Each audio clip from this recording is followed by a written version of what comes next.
नमस्कार दोस्तों, स्वागत है आपका आज के मुख्य समाचार में, जिसमें सबसे पहली और बड़ी खबर में आपको बताएंगे कि प्रदर्शनकारी किसानों पर हमले की एसआईटी जांच की मांग, केंद्र दिल्ली सरकार को कर लिया गया है जवाब तलब। दूसरी बड़ी खबर में जिक्र होगा कि केंद्र सरकार के इस फैसले के खिलाफ सुप्रीम कोर्ट जाएगी राजस्थान की सरकार। और तीसरी बड़ी खबर में आपको बताएंगे कि विपक्ष के बाद भाजपा की बिहार सरकार से अपील, क्षेत्र भ्रमण में दे छूट और फैसले पर जताए नाराजगी। दोस्तों, हर एक खबर की गहराई में आपको ले जाएंगे, लेकिन उससे पहले अगर आप भी मोदी सरकार की नीतियों का खुलकर विरोध करते हैं तो आप अभी इस वीडियो को लाइक कीजिए और इस लाल बटन को दबा के चैनल को फ्री में सब्सक्राइब करके घंटी बजाकर कमेंट में लिखिए जय हिंद। दोस्तों, रुक करते हैं तब आप बड़ी खबरों की तरफ। प्रदर्शनकारी किसानों पर हमले की एसआईटी जांच की मांग, केंद्र दिल्ली सरकार से जवाब तलब। जी हां दोस्तों, दिल्ली उच्च न्यायालय ने 3 नए कृषि कानूनों के खिलाफ प्रदर्शन कर रहे किसानों के शिविर पर 29 जनवरी को हुए कथित हमले की विशेष जांच दल से स्वतंत्र जांच कराने का अनुरोध करने वाली याचिका पर बृहस्पतिवार को केंद्र और दिल्ली सरकार से जवाब मांगा। केंद्र ने यह कहते हुए इस याचिका का विरोध किया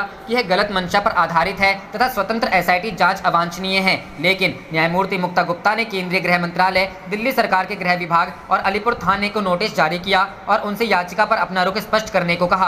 केंद्रीय गृह मंत्रालय, गृह विभाग और अलीपुर के थाना प्रभारी की ओर से पेश अतिरिक्त सॉलिसिटर जनरल अमन लेखी ने अदालत से कहा कि याचिका में केंद्र सरकार से स्वतंत्र अधिकारियों वाली एक एसआईटी गठित करने की मांग की जा रही है, जो संभव नहीं है। इस पर अदालत ने कहा कि विधि अधिकारी द्वारा दिए गए कारण नोटिस नहीं भेजने का आधार नहीं हो सकते। ऐसा कहते हुए अदालत ने निर्देश दिया कि सुनवाई की अगली तारीख 26 जुलाई को संयुक्त पुलिस आयुक्त के हस्ताक्षर वाली स्थिति रिपोर्ट पेश की जाए। याचिका में दावा किया गया है कि दिल्ली और हरियाणा के बीच सिंघू बॉर्डर पर किसानों के शिविर पर 29 जनवरी को कुछ असामाजिक तत्वों ने वहां तैनात पुलिस कर्मियों की मदद से हमला किया था। उसमें यह भी दावा किया गया है कि 26 जनवरी की घटना के प्रतिशोध में शिविर पर यह हमला किया गया था। 26 जनवरी को कुछ किसान गणतंत्र दिवस सुरक्षा घेरा तोड़कर लाल किले में घुस गए थे और उन्होंने वहां एक झंडा लगा दिया था। इस याचिका के अनुसार शिविर पर हमले में 8 किसान घायल हुए थे। याचिका में यह भी आरोप लगाया गया कि अलीपुर थाने में असामाजिक तत्वों और कथित दोषी पुलिस अधिकारियों के खिलाफ शिकायत की गई, लेकिन प्राथमिकी दर्ज नहीं हुई। याचिका में यह भी कहा गया कि केंद्रीय अन्वेषण ब्यूरो, भारत के प्रधान न्यायाधीश, राष्ट्रीय महिला आयोग और राष्ट्रीय मानवाधिकार आयोग से भी मामले की उचित जांच के लिए अनुरोध किया गया, लेकिन कोई कार्रवाई नहीं हुई। याचिका में एसआईटी द्वारा मामले की स्वतंत्र जांच के अलावा घटनास्थल पर लगे पुलिस कैमरों में कैद घटना की वीडियो फुटेज को संरक्षित रखने का अनुरोध भी किया गया है। रुख करते हैं अगली खबर की तरफ। केंद्र सरकार के इस फैसले के खिलाफ सुप्रीम कोर्ट जाएगी राजस्थान सरकार। जी हां दोस्तों, राज्यों के ग्लोबल टेंडर के जरिए कोरोना संक्रमण की वैक्सीन खरीदने के केंद्र सरकार के फैसले को अब राजस्थान सरकार भी सुप्रीम कोर्ट में चुनौती देगी। गहलोत सरकार ने कहा कि ग्लोबल टेंडर के जरिए अभी जो वैक्सीन मिल रही है वही 4 गुना दामों पर खरीदने की मजबूरी आ जाएगी। सरकार का दावा है कि इस वक्त केंद्र और वैक्सीन बनाने वाली कंपनियों द्वारा वैक्सीन नहीं दिए जाने के चलते राजस्थान में वैक्सीनेशन को पूरी तरह रोक दिया गया है। आखिरकार एक बार फिर से वही हुआ जिसका डर सता रहा था। राजस्थान में एक बार फिर से वैक्सीन डोज की कमी के चलते वैक्सीनेशन को रोक दिया गया है। राजस्थान के स्वास्थ्य मंत्री का दावा है कि केंद्र से राजस्थान को उसे हिस्से का वैक्सीन मिला ही नहीं, ऊपर से 3000 करोड़ रुपए की लागत से 18 साल से अधिक उम्र के लोगों को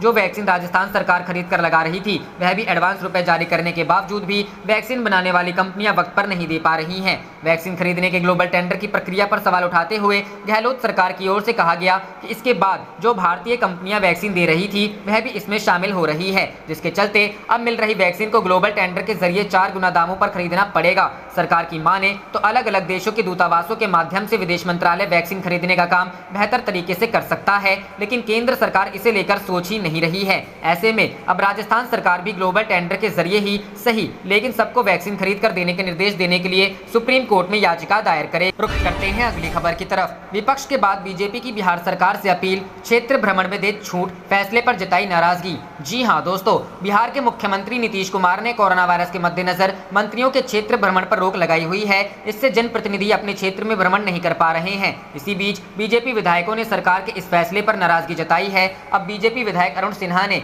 सीएम से इसमें छूट देने की अपील की है। बीजेपी की इस अपील ने विपक्षी दलों को सरकार को घेरने का मौका दे दिया है। कांग्रेस ने लॉकडाउन में बीजेपी नेताओं को मिल रही छूट पर सवाल खड़े किए थे। वहीं आरजेडी का कहना था कि अब बीजेपी और जेडीयू नेताओं पर भी जनता को जवाब देने का दबाव बन रहा है। बीजेपी विधायक सिन्हा ने नीतीश कुमार से जनप्रतिनिधियों को क्षेत्र भ्रमण की छूट देने की अपील की है। उन्होंने हॉस्पिटल, सामुदायिक किचन भ्रमण के दौरान सैनिटाइजेशन के काम की भी छूट देने की मांग की है। उन्होंने कहा, मैंने भी सामुदायिक किचन में भोजन किया है। गरीबों के बीच भोजन करने से उनका हौसला बढ़ता है। इस दौरान मुझे कुछ खामियां दिखी जिनका तुरंत समाधान कराया गया। बीजेपी की मांग पर कांग्रेस एमएलसी प्रेमचंद्र मिश्रा ने हमला बोला है। उनका कहना है कि सबसे पहले आरजेडी और कांग्रेस ने अपने नेताओं को क्षेत्र भ्रमण की अनुमति देने की मांग की थी, लेकिन सरकार ने इजाजत नहीं दी। बीजेपी नेता 30 तारीख को बड़े पैमाने पर सेवा दिवस मनाने की तैयारी कर रहे हैं। इस दौरान लोगों को भोज कराया जाएगा।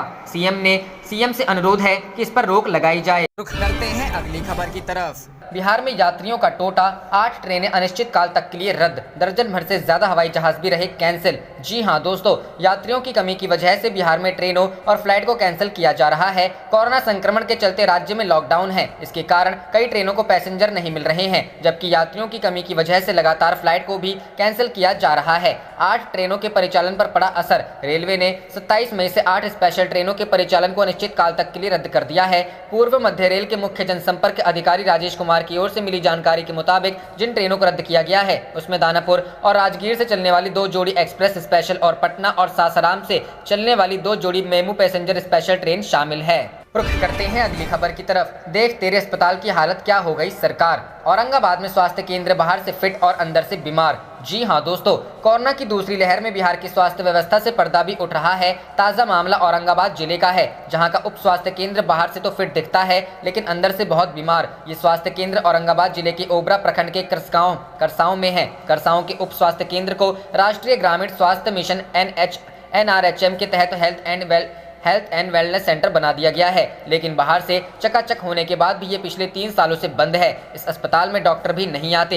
हद तो यह है कि स्वास्थ्य सेवाओं के लिए इस इलाके के 25 गांवों की लगभग 25,000 की आबादी इस स्वास्थ्य केंद्र पर निर्भर है, मगर इसके बंद रहने से ग्रामीणों को इलाज के लिए 20 किलोमीटर दूरी तय कर औरंगाबाद और ओबरा जाना पड़ रहा है। रुख करते हैं अगली खबर की तरफ। वैक्सीनेशन पॉलिसी पर पुनर्विचार करे केंद्र सरकार, मध्य प्रदेश हाईकोर्ट। जी हाँ दोस्तों, मध्य प्रदेश हाईकोर्ट ने वैक्सीनेशन पॉलिसी पर स्वतः संज्ञान लेते हुए केंद्र सरकार से कहा है कि वह इस पर पुनर्विचार करे। अदालत ने मंगलवार को केंद्र सरकार से कहा कि वह राज्यों को विदेशों से वैक्सीन खरीदने के लिए कहने के बजाय यह काम खुद से करने पर विचार करे। अदालत ने मई महीने में मध्य प्रदेश को वैक्सीन के लिए किए गए वादे के मुताबिक डोज नहीं मिल पाने के बाद यह टिप्पणी की है। चीफ जस्टिस मोहम्मद रफीक और जस्टिस अतुल श्रीधरन की बेंच ने केंद्र सरकार से कहा कि वह विदेशी निर्माताओं से पर्याप्त मात्रा में वैक्सीन की डोज खरीदे और राज्यों को खुद ही उपलब्ध करवाएं, न कि यह भार उन पर डाल दे। दरअसल राज्य सरकार की ओर से अदालत को बताया गया कि स्थानीय निर्माता वैक्सीन की आवश्यक डोज सप्लाई करने की स्थिति में नहीं है, इसलिए राज्य सरकार कोविड-19 वैक्सीन की 1 crore single dose global tender के जरिए खरीदने की तैयारी कर रही है। इस पर वकील सिद्धार्थ गुप्ता ने अदालत के सामने यह बात रखी कि 1 करोड़ वैक्सीन डोज 18 साल से ज्यादा उम्र के लोगों की 7.3 करोड़ आबादी को देखते हुए पर्याप्त नहीं होगी। इस पर कोर्ट ने राज्य सरकार से कहा कि उसे ग्लोबल टेंडर के जरिए खरीदी जाने वाली डोज की संख्या बढ़ानी होगी, क्योंकि हर व्यक्ति को 2 डोज की जरूरत देखते हुए यह संख्या कम पड़ेगी। इस पर एमएक्स क्यूरी नमन नाथ ने अदालत को बताया कि कई राज्यों ने विदेशों से वैक्सीन खरीदने के लिए ग्लोबल टेंडर जारी किए हैं, लेकिन अंतर्राष्ट्रीय बाजार में वैक्सीन निर्माताओं से सकारात्मक जवाब नहीं मिल रहा है। उन्होंने अदालत को यह भी बताया कि पिछले 15 अप्रैल को central drugs and standard control organization ने जो आदेश जारी किया है उससे भी विदेशी निर्माताओं का राज्यों के साथ सीधे डील करने में अड़चन आ सकती है, क्योंकि उसमें भारी निर्माताओं के लिए सरकार ने कई पाबंदियां लगा रखी। करते हैं अगली खबर की तरफ। पटना हाईकोर्ट का नीतीश सरकार को आदेश, लॉकडाउन के नाम पर पुलिस की बर्बरता हो बंद। जी हां दोस्तों, पटना हाईकोर्ट बिहार में कोरोना वायरस की रोकथाम को लेकर किए जा रहे कार्यों की मॉनिटरिंग कर रही है। इसी कड़ी में मुख्य न्यायाधीश संजय करोल और न्यायमूर्ति एस कुमार की पीठ ने कोरोना से संबंधित याचिकाओं की सुनवाई की। कोर्ट ने राज्य सरकार को आदेश दिया है, लॉकडाउन के नाम पर हो रही पुलिस की बर्बरता को रोका जाए, गाँव के लोगों को उन्हीं की भाषा में कोरोना रोकथाम के उपायों की सूचना दी जाए। कोर्ट ने सरकार को दिए ये आदेश, लॉकडाउन के नाम पर यदि पुलिस बर्बरता करती है तो उस पर तुरंत रोक लगाई जाए। कोरोना वायरस के रोगी या देखभाल करने वालों से अगर दुर्व्यवहार किया जाता है तो उस पर तुरंत कार्रवाई की जाए। गांव के लोगों को उन्हीं की भाषा में कोरोना रोकथाम के उपायों की सूचना दी जाए। कोरोना सेंटर में काम करने के इच्छुक युवाओं के लिए ट्रेनिंग प्रोग्राम चलाया जाए। इसके अलावा हाईकोर्ट ने बिहटा के कोरोना अस्पताल की सुविधाओं और उनकी कमियों के बारे में जानकारी मांगी है। अब 2 जून को इस मामले की सुनवाई होगी। वहीं स्वास्थ्य विभाग की तरफ से जारी किए गए आंकड़ों के अनुसार बुधवार को राज्य में 2603 नए संक्रमित मिले। राजधानी पटना में सर्वाधिक 316 नए संक्रमित मिले। रुख करते हैं अगली खबर की तरफ। मांझी का पीएम मोदी पर हमला और भाजपा की लंबी चुप्पी, पढ़े इनसाइड स्टोरी। जी हां दोस्तों, हिंदुस्तानी आवाम मोर्चा के प्रमुख और बिहार के पूर्व मुख्यमंत्री जीतन राम मांझी की एक टिप्पणी ने सूबे की सियासत में हलचल मचा दी है।